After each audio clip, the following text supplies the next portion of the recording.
Hello दोस्तों, स्वागत है आपका आपके अपने YouTube channel create wealth with Atul में। मैं हूं आपका दोस्त अतुल गोयल।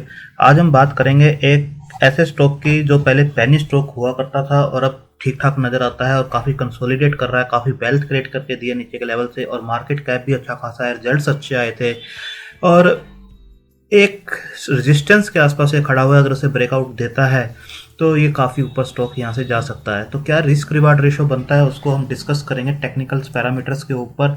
इस टाइप से जो चार्ट हमने लगा रखा है, आप समझ गए होंगे ये ट्राइडेंट की मैं बात कर रहा हूँ। ट्राइडेंट को बिजनेस को देखते हैं, किस टाइप से बिजनेस को बढ़ा रहे हैं, कैसा कंपनी का मैनेजमेंट का फोकस है, क्योंकि जब भी हम पैसा लगाते हैं तो सेक्टर अच्छा होना चाहिए, उसके बाद कंपनी और उसकी मैनेजमेंट अच्छी होनी चाहिए, फंडामेंटल अच्छे होना चाहिए, और उसके बाद हम देखते हैं उसकी प्राइस की के ऊपर लेना चाहिए हमें, ताकि लो साइड का रिस्क कम हो जाए और हाई साइड के रिवार्ड्स हमारे अच्छे हो जाएं, रिस्क रिवार्ड रेशो अच्छा बन जाए, और आने वाला टाइम 5 से 10 साल 15 साल उसको हम स्टॉक को उसके सेक्टर के हिसाब से रख के अपने पोर्टफोलियो में आराम से बैठ सकें। तो बात करते हैं ट्राइडेंट लिमिटेड की। जो प्रीवियस क्लोज था 13 रुपये 95 पैसे का था, और आज जो स्टॉक है 14 रुपये 5 पैसे के आसपास ये काम करता हुआ नजर आ रहा है 0.72% की तेजी के साथ। ओपन होता है 14 रुपये 5 पैसे, ऑलमोस्ट वहीं पर ये काम भी कर रहा है। हाई है 14 रुपये 25 पैसे का और लो है 13 रुपये 95 पैसे का। और आप देखेंगे तो 52 वीक लो जो है 3 रुपये के आसपास का है। तो जैसे मैंने बताया काफ़ी अच्छी वेल्थ क्रिएट करके दी है, तो 4 साढ़े 4 गुना ये अभी अपने 52 वीक लो से काम कर रहा है। और 52 वीक हाई देखेंगे तो 16 रुपये 95 पैसे के आसपास का इसका है, यानी 17 रुपये के आसपास का। तो 5 दिन का देखेंगे तो एक रेंज के अंदर ही स्टॉक बना हुआ है। 13 रुपये 80 पैसे नीचे का देख सकते हैं और 14 रुपये 25 पैसे ऊपर का देख सकते हैं।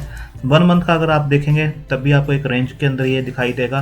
तो एक कंसोलिडेशन इसका हमेशा चलता है। अगर आप टेक्निकल्स को इसके देखते हैं तो उसके बाद ही एक अच्छा ब्रेकआउट देता है ये। अगर ट्राइडेंट्स के रिजल्ट्स को देखें तो इसने रिजल्ट्स जो दिए थे 18 जनवरी 2021 को दिए थे, आप देख सकते हैं। और रिजल्ट्स देखेंगे क्वार्टर ऑन क्वार्टर और फिर ईयर ऑन ईयर, फिर 9 मंथ को 9 मंथ से कंपैरिजन करेंगे, ताकि आने वाले रिजल्ट्स का भी हमें हिसाब किताब हो सके कि किस टाइप के रिजल्ट्स दे सकता है। तो कोई नेगेटिविटी तो उसके अंदर नहीं नजर आ रही है। तो टोटल इनकम देखेंगे क्वार्टर ऑन क्वार्टर 11.12% का जंप, नेट प्रॉफिट देखेंगे 6.11% का जंप, यानी क्वार्टर ऑन क्वार्टर इनकम भी बढ़ती हुई नजर आई और प्रॉफिट्स भी बढ़ते हुए नजर आए।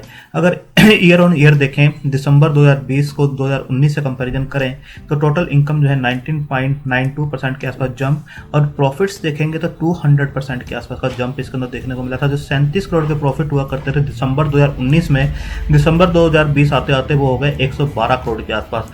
तो आप देख सकते हैं काफ़ी इंप्रेसिव इसके अंदर प्रॉफिट्स के अंदर जंप है।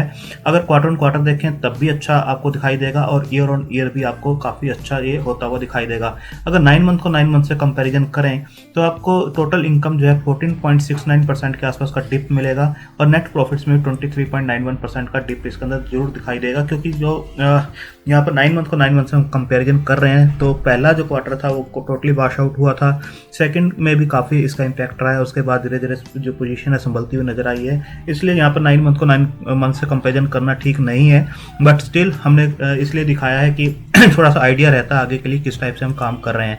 इसके बाद अगर देखेंगे तो 7100 करोड़ के आसपास का इसका मार्केट कैप है। रेशियो देखेंगे तो ROCE 10.2% के आसपास है, ROE भी 11.3% के आसपास है, और डेट 895 करोड़ का है।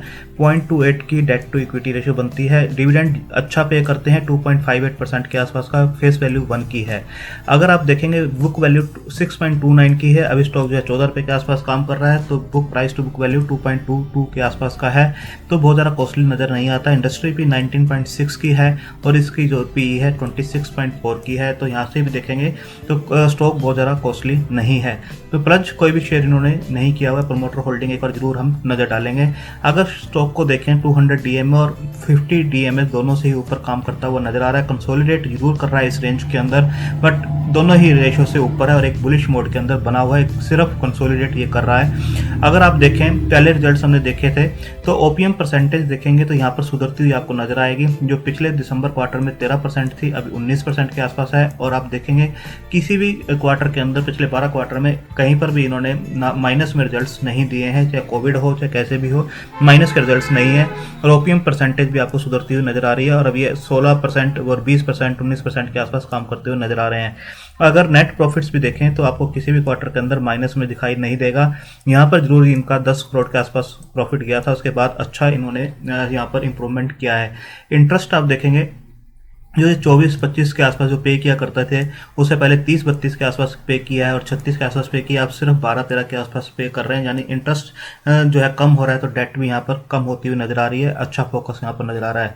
अगर आप देखें शेयर होल्डिंग पैटर्न को, तो 73% के आसपास का जो है प्रमोटर का होल्डिंग है। पहले 67.77 था, फिर 71.84 और उसका 73 इंक्रीज होते हुए नजर आ रहा है। एफ आई 1.61% के साथ, डी आई का ज़्यादा इंटरेस्ट इसके अंदर नहीं है, 0.01 है, गवर्नमेंट 0.92 और पब्लिक के पास 22.98 के आसपास है और अदर्स भी इसके अंदर 1.96 के आसपास है। अगर आप देखेंगे 22 में से भी 6-7% जो आपको स्ट्रॉन्ग हाथों में नजर आएंगे और 15-16% ही जो है जनरल पब्लिक के पास है। तो आप देख सकते हैं इसके बाद जो रिजल्ट्स अनाउंस हुए थे उसके साथ ही इन्होंने अपना विजन 25 भी डिक्लेयर किया था मैनेजमेंट ने, और काफ़ी अच्छा विजन था जिसके अंदर बताया गया था achieving revenue of 25,000 crore by 2025 with 12% bottom line. और सेकंड है making Trident a national brand, digital Trident by completing the journey of industry 4.0। तो आप देख सकते हैं काफ़ी अच्छा फोकस, और इस टाइप के फोकस होते हैं तो उनको अचीव भी किया जाता है। इसके लिए इन्होंने कमेटी भी बनाई थी जो इसके ऊपर काम कर रही है, और किस काम पे कर रही है, unlocking value for the share holders through restructuring of existing businesses. जो इनके केमिकल के, पेपर के, जो क्लोथिंग के बिजनेस हैं उसके साथ ही इसके ऊपर काम कर रही है, उसको अनलॉक करने के लिए। Capital allocation strategy to improve return ratios, expansion of existing business, diversification in new businesses through organic inorganic growth, यानी एक्विजिशंस किए जा सकते हैं। Creation of focused business group to generate synergic and explore business alliances किए जा सकते हैं, जो इनके काफ़ी हैं। तो इस टाइप की पूरी जो है, और penetration into new markets, product development, e commerce and brand building. तो ये जो है कमेटी आने वाले टाइम में अपना जो है 90 डेज का इनका टाइम दिया गया था इस कमेटी को, तो ये 90 डेज ऑलमोस्ट कंप्लीट होने वाले हैं, और ये अपनी जो रिपोर्ट है रखेगी बोर्ड के सामने, और ये सामने आती हुई नजर आएगी किस टाइप के इनके विजन से आने वाले। तो स्टॉक यहाँ से भी चलता हुआ आपको काफ़ी नजर आएगा। इसके बाद आप देख सकते हैं ये कोई भी अपनी तरफ से कसर नहीं छोड़ रहे हैं। 26 फरवरी की ये न्यूज़ है, Trident roles out digital campaign paper good again. तो जो कैंपेन वगैरह है, अपने प्रोडक्ट्स की मार्केटिंग है, पैन इंडिया का जैसा इनका मिशन है, विजन है 2025 का, उसके लिए ये 3 पार्ट्स के अंदर फिल्म बनाई गई है, सीरीज है पूरी। तो फर्स्ट पार्ट इसका दिया गया है दिव्या दत्ता के साथ, तो धीरे धीरे बाकी भी आपको आते हुए दिखाई देंगे। तो आप देख सकते हैं ये फ्लैगशिप कंपनी है ट्राइडेंट ग्रुप की, हेडक्वार्टर लुधियाना में है और पंजाब बेस्ड कंपनी है, और टेक्सटाइल के अंदर है, जान bath and bat linen paper में है, और केमिकल्स बनाते हैं ये।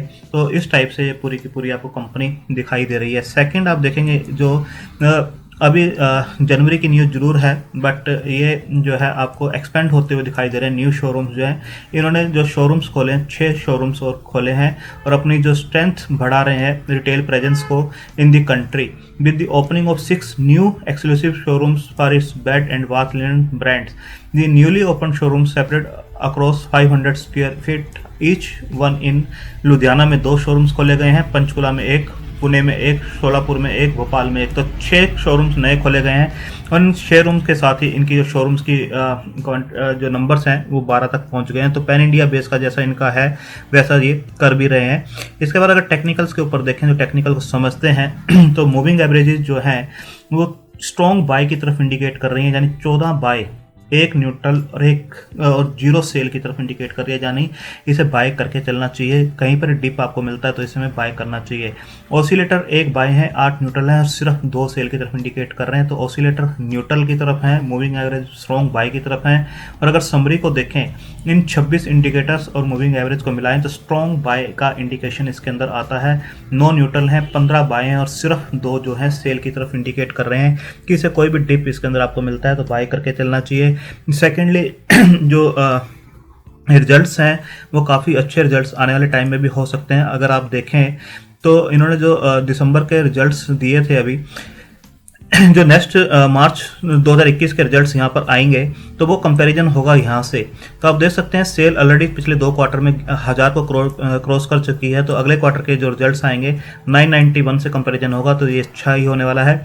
ओपीएम परसेंटेज 15%, और यहाँ पर ये 16, 20, 19 के आसपास काम कर रहे हैं, तो आप देख सकते हैं यहाँ पर भी रिजल्ट्स अच्छे आएंगे।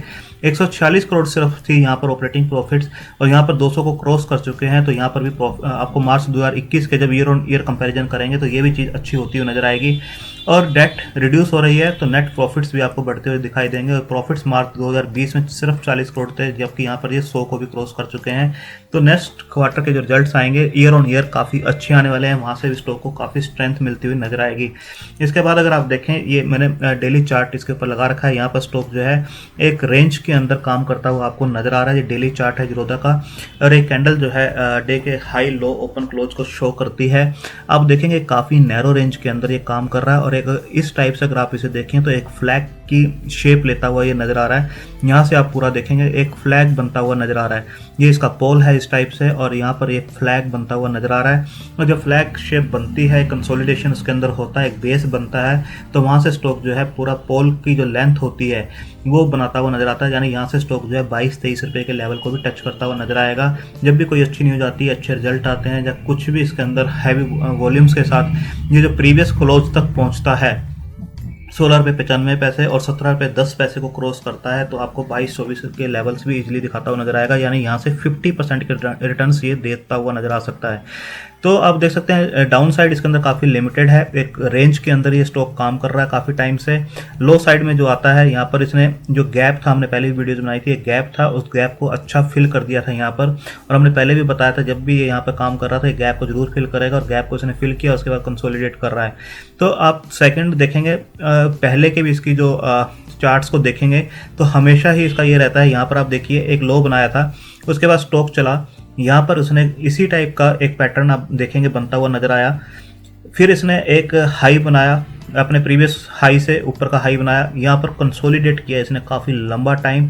फिर इसने एक ब्रेकआउट दिया, यहाँ पर कंसोलिडेट किया, फिर ब्रेकआउट दिया और कंसोलिडेट किया। तो आप पिछले पैटर्न को भी देखेंगे तो सेम पैटर्न्स आपको दिखाई देंगे कि जब ये हाई बनाता है, एक अच्छा मूवमेंट देता है, उसके मतलब कि 20-30% का अच्छा मूवमेंट आता है, और उसके बाद कंसोलिडेट करता है। इसी टाइप से कंसोलिडेट आप यहाँ पर भी देख सकते हैं, कंसोलिडेट किया है, यहाँ भी कंसोलिडेट किया। तो कोई भी डाउन साइड इसके अंदर बनती है तो बाय करना चाहिए, बाइंग अपॉर्चुनिटी आपको दे रहा है। लॉन्ग टर्म के लिए जो इसे रख सकते हैं और टाइम दे सकते हैं इसे, इसकी मैनेजमेंट को, तो ये अच्छा आपको रिटर्न्स देता हुआ नजर आएगा। तो अपने फाइनेंशियल एडवाइजर से डिस्कस करके अपनी होल्डिंग कैपेसिटी और रिस्क टेकिंग कैपेसिटी के हिसाब से इस स्टॉक को कंसीडर कर सकते हैं। बाय ऑन डिप की पॉलिसी रहेगी और अच्छा ये आपको रिटर्न दे सकता है। 24 के टारगेट्स हमारे इसके हैं, बट आपको काफ़ी क्वार्टर्स इसको देने होंगे, ऑलमोस्ट 3 से 4 क्वार्टर इसे अपने पोर्टफोलियो में रखना होगा। थैंक यू, धन्यवाद।